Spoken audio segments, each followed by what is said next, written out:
Welcome to 5 and 5 from the One Stop Co-op Shop, where I discuss 5 key elements of a game in about 5 minutes. I'm Michael Kelly, and today we're looking at For What Remains, a new skirmish tactics game from Dan Versen Games. Quick disclaimer that I was sent a review copy of the game. Yes, this is another design by David Thompson after I've already covered Pavlov's House, Castle Itter, and By Stealth and Sea. But did I like his take on post-apocalyptic skirmish warfare as much as those 3 titles? Let's find out and get to the list.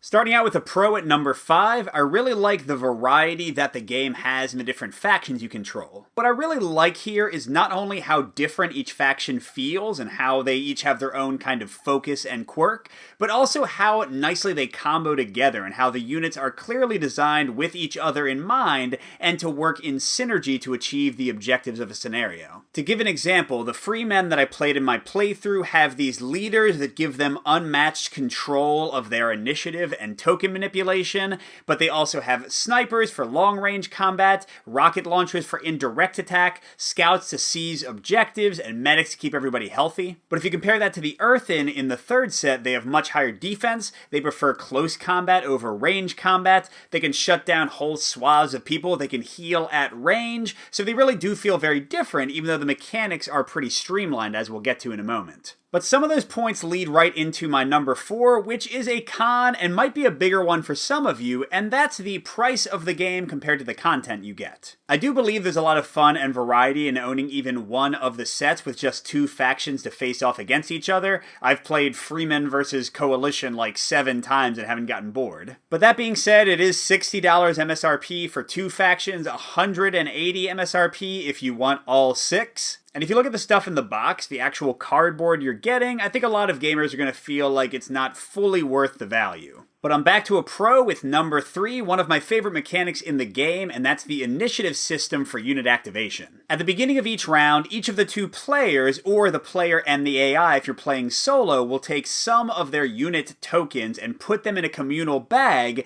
and you'll draw 1 token from the bag at a time, letting the drawn unit take 1 action. This system is simply brilliant. It's a randomized initiative system, but because each unit has 3 activation tokens, you can set up little combos where one character runs out of cover, shoots somebody, and then runs back. It also adds some great tension and fog of war because you might put your medic in the bag hoping to save your injured soldier, but then you're just waiting, holding your breath, seeing if the medic comes out before the guy who's going to kill him. Though I do want to point out that's where the initiative system might fall down for some players because they might get frustrated that the order that things come out can have a major effect on the battle. Now, I mentioned solo play, and that's going to be the focus of my number 2, which is the AI system, and it's a bit of a mix. On the positive side, AI turns are generally super quick to resolve, but despite that, especially at higher difficulty settings, they will really challenge you and just try to wipe you out very quickly. Also, the design of the individual cards for each unit did a nice job of finding kind of the core of what that unit should be doing so that they act in an intelligent way a lot of the time. But on the negative side, the AI is pretty prone to swinginess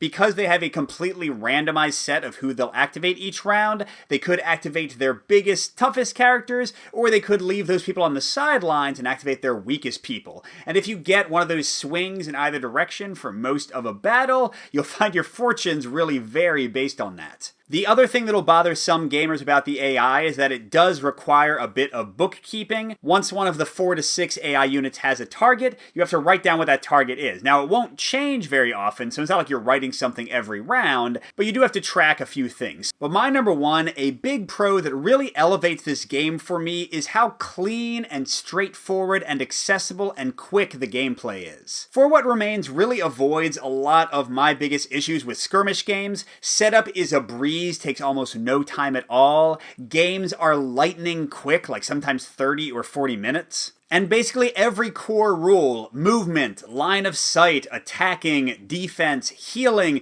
it's so straightforward, so streamlined, but still tactically interesting. Like the damage system, you don't have to keep track of any chits or numbers, you just flip over tokens and that shows how hurt they are and naturally lowers their statistics. It's just really clever and makes playing a skirmish game so easy, so fast, and I'm really talking about 2-player or solo here because I have played the game 2-player as well. I like it both ways. So overall, I would say David Thompson is 4 for 4 in his designs, at least for me, but the big sticking point for this one is, as I mentioned, going to be the price. If you want to get everything, 180 MSRP is a tough pill to swallow. But if you can get past that, or if you think one of the box sets is enough to whet your appetite, and as long as you don't mind a little bit of bookkeeping if you want to play the game solo, I think this is an awesomely accessible and varied tactics game. I really like the campaign play, the one-off play. Definitely one of my favorite skirmish games I've played in the last several years. And hey, if you'd like to see a full playthrough with me against the AI, click the link that just popped up.